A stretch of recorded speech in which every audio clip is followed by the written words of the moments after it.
CIST, une semaine spéciale qui s'ouvre dans le 13h, présenté par Marie-Sophie Lacaro du lundi au vendredi sur TF1.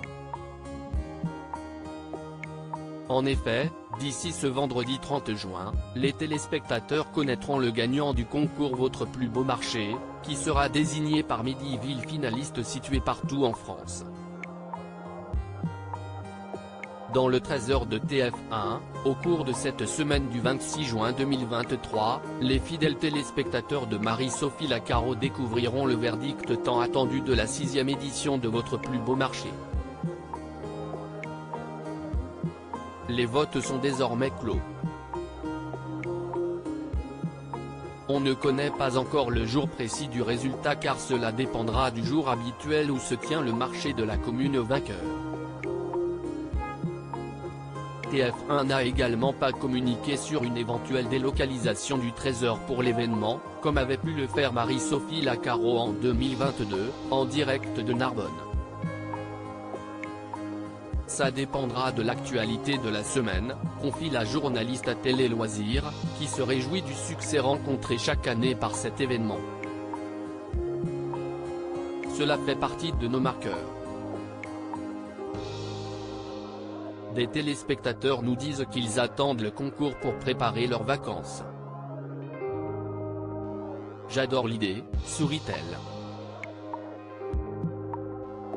Votre plus beau marché sur TF1, quelles sont les villes finalistes? Pour rappel, le concours Votre plus beau marché, organisé sur plusieurs mois, incite les Français à voter pour leur marché préféré. Pour cette cuvée 2023, les 10 marchés finalistes sont ceux de La Réole, Nouvelle-Aquitaine, Colmar, Grand Est, Vannes, Bretagne, Argenton-sur-Creuse, Centre-Val de Loire, Yvetot, Normandie, Sète, Occitanie, Grenade, Occitanie, Arras, Hauts-de-France, Garéou, PACA, et Thouars, Nouvelle-Aquitaine. Un super jury, composé de 3 personnalités, Anne-Claire Coudray, Camille Combal et Jean-Luc Reichmann, et de 3 téléspectateurs à voter en parallèle. Leur voix compte pour 30% du résultat final. Des retombées économiques garanties pour le plus beau marché de France sacré sur TF1 mais, alors que le 6e vainqueur est sur le point d'être désigné, ce concours a-t-il vraiment un impact sur le terrain? CIST, un coup de projecteur extraordinaire sur nos marchés. Nous n'avons pas les moyens de faire de la pub, rappelle Monique Robin, présidente de la Fédération des marchés de France. Je me suis démeublé interrogé sur les retombées économiques, assure Marie-Sophie Lacaro. Le premier gagnant en 2018, le marché de Sanary, a eu entre 20 et 30% de fréquentation en plus la première année. Un pourcentage sur lequel s'accordent les municipalités que nous avons interrogées. De Sanary, passons à Montbrison, dont le marché a été sacré en 2019. Il y a eu un avant et un après. Ça a eu un impact très fort et nous l'entretenons, confirme le maire Christophe Basile. Ainsi, une grande fête annuelle est organisée sur le marché pour célébrer le titre décerné par TF1. À Narbonne, dont les Halles sont le dernier vainqueur en date, l'été 2022 a été record. Nous avons eu 600 000 visiteurs au mois d'août.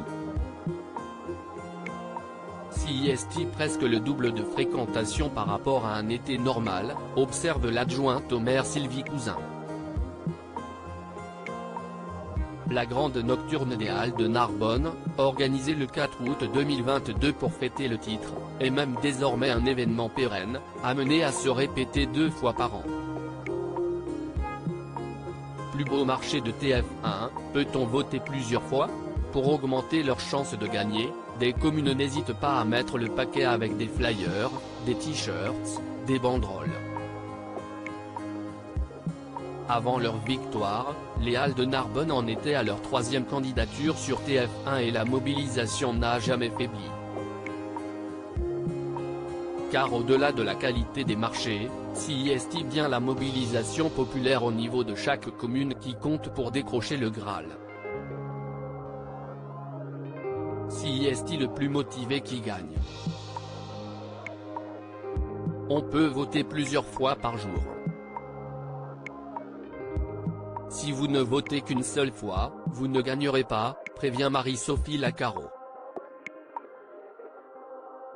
Le message est bien passé, l'édition 2023 a enregistré plus de 9,5 millions de votes. Du jamais vu dans l'histoire du concours.